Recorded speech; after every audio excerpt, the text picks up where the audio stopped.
A graça e a paz do Senhor Jesus esteja com todos vós. Mais uma vez estamos aqui para mais um estudo, dando continuidade ao estudo sobre o dízimo.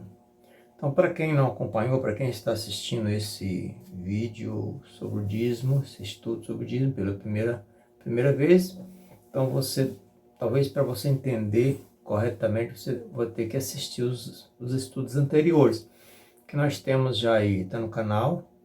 Nós temos já o estudo 1 e o 2 sobre o dízimo.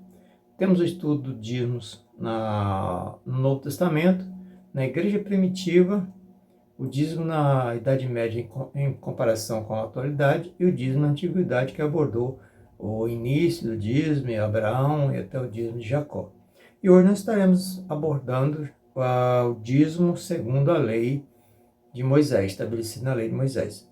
Então, quero agradecer a todos vocês que estão nos acompanhando. Já temos, assim, orado, nos preparado para mais um estudo, temos analisado todos os textos relacionados ao dízimo, mas eu separei apenas alguns por conta do tempo, que se nós formos ler tudo, mas eu já digo desde já que se alguém ficar com alguma dúvida, tiver alguma pergunta, algum questionamento, fiquem à vontade para fazer suas perguntas aí quando assistir os vídeos. Coloca no comentário aí sua dúvida ou teu questionamento. É muito bom quando as pessoas se manifestam assim, dizendo se gostou, não gostou, e por que não gostou, por que gostou, ou pelo menos uma palavra, um comentário a respeito. Mas vamos lá. Eu quero já também fazer logo um comentário aqui, lendo primeiros versículos que nós vamos ler, se encontra no livro de Números, capítulo 18, o versículo de 1 a 24, que diz assim: Aos filhos de Levi dei todos os dízimos em Israel por herança pelos serviços que prestam, serviço da tenda da congregação. E nunca mais os filhos de Israel se chegarão à tenda da congregação para que não leve sobre si o pecado e morram.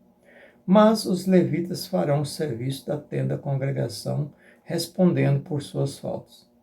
Estatuto perpétuo é este para todas as vossas gerações, e não terão eles nenhuma herança no meio dos filhos de Israel, porque os dízimos dos filhos de Israel, que apresenta o Senhor em oferta, dei-os por herança aos levitas, porquanto eu lhe disse, no meio dos filhos de Israel, nenhuma herança tereis. Aqui nós vemos na lei de Moisés que o dízimo foi direcionado aos filhos ou à tribo de Levi. Por que foi direcionado à tribo de Levi? Porque a tribo de Levi não receberia ou não recebeu nenhum bens material, nenhuma herança material, como as demais tribos receberam. Porque, segundo a Bíblia, Deus escolheu a tribo de Levi para servi-lo, para cuidar do templo, cuidar das coisas sagradas. Então não teriam nenhuma herança em bens materiais fixos, como terra, gado, essas coisas assim. Então a sua herança era o dízimo. Então aqui eu já quero alertar você que está me acompanhando nesse estudo, que você deve sim ver, analisar, acompanhar os demais estudos que eu fiz sobre o dízimo, para que você talvez não tire a conclusão errada, porque ali tem muitas explicações, como também estou falando sobre o dízimo na lei de Moisés, e por último nós estaremos falando sobre, mais especificamente, o dízimo no livro de Malaquias, onde é muito usado, Malaquias 3:10 por ali. Mas hoje, então, quero mostrar para vocês aqui como a maioria dos líderes religiosos erram, pecam por ensinar da maneira errada. Porque cobram o dízimo como se estivesse obedecendo à lei de Moisés. Mas o cristão não faz parte da tribo Levi, não são levitas, como tribo de Israel. Não fazemos parte de Israel. Então, por que é que eu tenho que estabelecer uma lei que todos os cristãos ou que todos os membros da igreja são obrigatórios a entregar o dízimo, sendo que nós não fazemos parte da tribo Levi? Então, o primeiro erro é isso aí. Então, só ressalvando, eu não sou contra, a Bíblia não é contra, de que as pessoas contribuam na igreja, porque Por outro lado, quem estaria fazendo a manutenção dos templos? Quem estaria construindo os templos? O Estado? Claro que não. O Estado não fornece, pelo menos para a igreja evangélica, não fornece nenhum, exceto que seja alguma questão de ligação de um líder daquela denominação com um político. Mas, sim, oficialmente, o Estado não fornece nada para a igreja. Então, quem tem que manter as despesas da igreja? Claro, somos nós que fazemos parte da igreja. Então, precisamos contribuir, sim. Precisamos contribuir, sim. Porque tem todas as despesas, todo mundo sabe disso. Não precisamos nem ficar dando os detalhes. Todo mundo sabe que um templo tem despesa. E se tem um funcionário, inclusive, também da limpeza. Se tem um pastor, um líder que, de fato, trabalha para igreja, trabalha para o reino de Deus, está dedicado ali, ele não tem outra função. A função dele é aquela ali de aconselhar as pessoas, de orar para as pessoas, de ensinar as pessoas como um professor, como orientador. Então, se há alguém que recebe, então quem é que tem que entregar ou fazer essa contribuição? Só que não é uma coisa obrigatória, como eu já falei em outro estudo. Então, aquele líder, o pastor, seja quem for, que ensinar que é obrigatório, inclusive fazendo as ameaças às pessoas, ele está cometendo um pecado terrível, um grande erro, um erro gravíssimo. Como nós devemos, como eu já disse, nós devemos contribuir, mas como o apóstolo Paulo falou, lá em 2 Coríntios capítulo 9, que nós temos que dar segundo nosso próprio coração e com alegria, porque Deus se alegra ou Deus se agrada daquele que dá com alegria. Não é dar por tristeza, nem por necessidade, como está escrito lá, vocês podem conferir. Segunda carta de Paulo aos Coríntios, capítulo 9, versículos 6 e 7, por ali está explicando. Então, esta é a forma correta de nós cristãos contribuir. Não querer dizer que é uma lei que é obrigatória. Nós não somos obrigados a entregar, a pagar dízimo. Temos a necessidade de entregar, mas entregamos por amor. Sempre estou repetindo, entregamos por amor, por gratidão a Deus.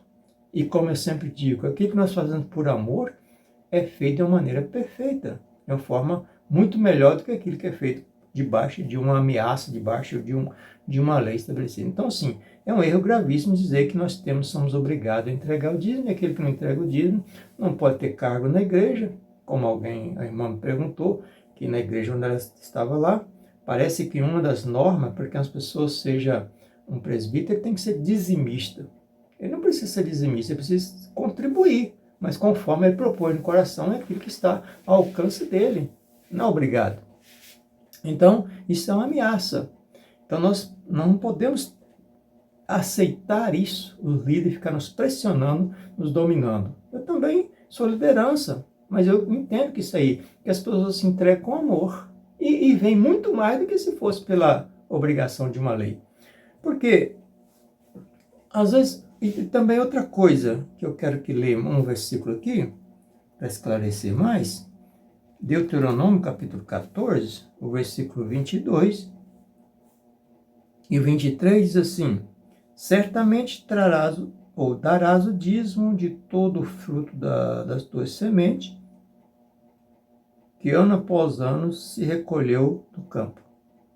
E perante o Senhor teu Deus, no lugar que escolher para lhe fazer habitar o seu nome, comerás o dízimo do teu cereal, do teu vinho, do teu azeite, e dos primogênitos das tuas vacas, das tuas ovelhas, para que aprendas a temer o Senhor, teu Deus, todos os dias. Então, para colocar esse dízimo onde? Onde habita o nome do Senhor. Onde habita o nome do Senhor. E onde é que habita o nome do Senhor? Então, existe uma grande diferença de lá, daquela cultura, ou daquela religião, a religião judaica, para nós que somos cristãos. Religião cristã não é a mesma judaica, é diferente. Para quem achar que é a mesma, está super enganado. Então, nós somos cristãos, eles são judeus. Então, para eles, a ideia de Deus, que Deus está no templo, Deus mora no templo, Deus se manifesta lá no templo. Então, por isso teria que ser levado o dízimo para lá, as contribuições, a oferta, teria que ser colocado lá, porque Existiam até as câmaras, os locais para que fossem colocados, depositados os dízimos, as ofertas. Lá no templo tinha um lugar específico para isso. Então por quê? Porque é ali que Deus habitava, segundo a cultura deles, segundo o entendimento deles. Mas só que quando nós chegamos lá no Novo Testamento, nós podemos perceber, lá em Atos, por exemplo, 7:48, Atos 17, 24 também, que está dizendo que Deus não habita em templos feitos por mão de homens. Então, para onde é que nós vamos levar esse dízimo? Para onde está o nome do Senhor? Onde habita o nome do Senhor? Então, o nome do Senhor não está habitando dentro de um templo de material, de um templo feito de tijolos, de terras, de barros, de cimento, essas coisas assim. Nós é que somos o templo do Espírito Santo. Então, o nome do Senhor habita agora em nós, é dentro de nós, é na minha vida, é na tua vida, na vida daquele que aceitou de fato esse Evangelho, na vida daquele que de fato aceitou o perdão de Deus, aceitou a mensagem de Cristo. Então, é aí que habita dentro. Então, o nome de Deus agora habita dentro de nós.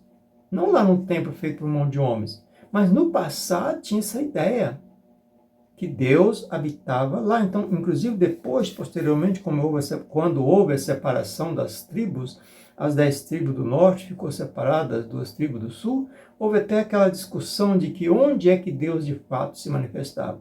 Onde é que deveriam adorar a Deus? No Monte Gerizim ou no Israel, no templo? Então, para os judeus, tinha que ser no templo, porque Deus estava habitando lá no templo. Para os samaritanos, que ficaram à parte, separados, não poderiam ir ao templo em Jerusalém, então escolheram um monte lá para poder adorar a Deus, porque achavam que Deus estava habitando. Tinha que ter um lugar físico para Deus habitar. Então essa é a ideia que eles tinham. Então por isso precisavam dos dízimos para a manutenção do templo lá, e logicamente para os levitas que cuidava das questões sagradas, que cuidava do templo e tudo mais, todas as cerimônias, os sacrifícios, que era muita coisa para se fazer. E nós não somos levitas, nós não temos mais essas questões aí do templo como antigamente. O nosso templo, onde Deus habita, é diferente, que é nós mesmos, somos nós, não são os templos feitos por mão de homens. Então precisamos ter muito cuidado com isto, porque são ensinados de maneira errada.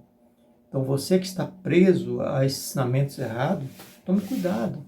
Você precisa conhecer a verdade para que a verdade te liberte.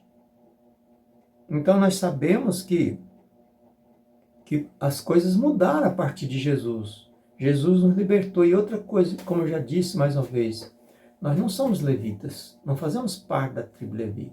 Já disse e estou repetindo, nós somos cristãos. E outra coisa, como eu já disse aqui também, os levitas não tinham herança em bens materiais, a não ser o dízimo que era recebido das outras tribos. E hoje eu pergunto, os líderes, será que não têm nenhum bem material? Porque eu vejo muitos líderes aí que têm fazendas, têm sítios, têm imóveis, têm comércio, têm indústria, e são líderes, são pastores, são bispos, são apóstolos. Então, por que é que eles têm que receber o dízimo se ele tem já os bens materiais? Então, não estou aqui dizendo, como eu já disse, vou repetir, deixar bem claro, outro estou repetindo para ficar bem claro. É necessário entregar alguma contribuição? É, para manutenção de todas as despesas que existem na igreja, em todas as questões ali. Se tem alguém que trabalha para o reino de Deus ali, então ele tem que ser. Jesus disse que o obreiro é digno do seu sustento, como ele mesmo foi sustentado pelas pessoas, pelas mulheres, que a Bíblia indica isso aí. Mas se não precisa, por que ficar explorando as pessoas? Por que ficar obrigando as pessoas? Querem fazer templos tão bonitos, tão luxuosos, se Deus não habita em templos feitos por mão de homem. Deus habita onde eu estiver.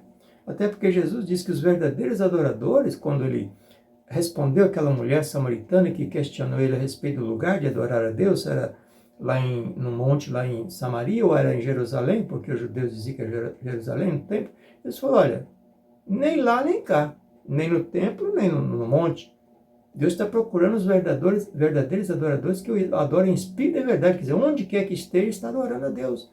Então, independentemente de templo. Mas como existem os templos, para a gente se abrigar, para a gente se reunir, então ali há despesas e essas despesas são nós que pagamos. Mas não de forma obrigatória, de forma ameaçada. Por exemplo, a pessoa, os líderes, às vezes ameaça, como eu já vi, pessoas sendo ameaçadas por não entregar o dízimo. Cobram mesmo como se fosse uma lei, obrigando as pessoas a pagar. Então, por que não ensino? Já falei isso e estou falando. Por que não ensino o amor? Para que as pessoas entreguem com amor. E ao invés de entregar de má vontade, vai entregar com alegria, com prazer. E aí vai ser muito melhor. Vai render muito mais. As pessoas vão entregar de forma espontânea, como aquelas mulheres sustentavam Jesus e todos que estavam com ele ali, seus apóstolos, no seu ministério. Mas sustentavam com alegria, com prazer, com gratidão, com reconhecimento. Então é isso que nós precisamos. Os líderes precisam reconhecer isso. Então já chega dessa mentira que esse povo, esses líderes ficam ensinando às igrejas. Já chega disto. Vamos ensinar a verdade da palavra de Deus. Vamos ensinar a verdade que Jesus ensinou, e não ficar aí se atrapalhando e cobrando das pessoas. Isso é um pecado que você está cometendo. Um erro gravíssimo que você está cometendo, você que faz esse tipo de cobrança. Então, a contribuição deve ser dada com alegria, conforme propõe no coração. Porque se der por obrigação, por lei, nós não estamos debaixo da lei, estamos debaixo da graça. Então temos que dar pela graça, pela fé, e não por obrigação, obrigado pela lei. Então espero que você tenha entendido mais esse estudo. E, como eu já disse, se você está acessando pela primeira vez esse estudo, então acesse os demais. Procure no canal e nos vídeos que você vai encontrar. Dízimo, estudo parte 1, parte 2, dízimo no Novo Testamento, dízimo na igreja primitiva, dízimo na Idade Média em comparação com a atualidade, dízimo na Antiguidade e agora o dízimo segundo a lei de Moisés. E depois vamos terminar com o dízimo especificamente lá no livro de Malaquias. Tá bom, meus queridos irmãos e irmãs, e acompanhar os inscritos do canal, que Deus continue os abençoando, que vocês possam entender. E não deixe de fazer o teu comentário. Então assim, se você tem um questionamento, ficou em dúvida, pergunte, coloca no comentário, eu gostaria de saber melhor, ou isso eu não concordo, não concorda, por quê também, né? Tem que mostrar o estudo bíblico, a exegese do texto, do assunto. Eu estou falando isso aqui para melhor, não é para você deixar de contribuir, mas para você contribuir com amor. E os que estão lá na liderança, deixar de cobrar também, ensinar que as pessoas devem entregar por amor, que será muito melhor e Deus vai se agradar. Porque do jeito que você está fazendo, obrigando as pessoas, Deus não está agradando nisso aí. Eu tenho certeza disso. Porque eu relutei para chegar a esse ponto, porque há décadas que eu venho analisando, não só a questão do dízimo, mas todos os assuntos polêmicos da Bíblia eu venho analisando, tem décadas. Tem mais de 30 anos que eu venho analisando, e tem uma certa dificuldade, porque a tradição às vezes pesa muito. Acostumado a ouvir aquilo ali que eu ouvia sempre, então talvez seja um choque para algumas pessoas, como eu levei um choque também. Mas você tem que conhecer a verdade, e obedecer a verdade, seguir a verdade. Então, meu abraço a todos, até o próximo estudo, que será assim no livro de Malaquias, mais especificamente. Amém? Meu abraço, até o próximo estudo.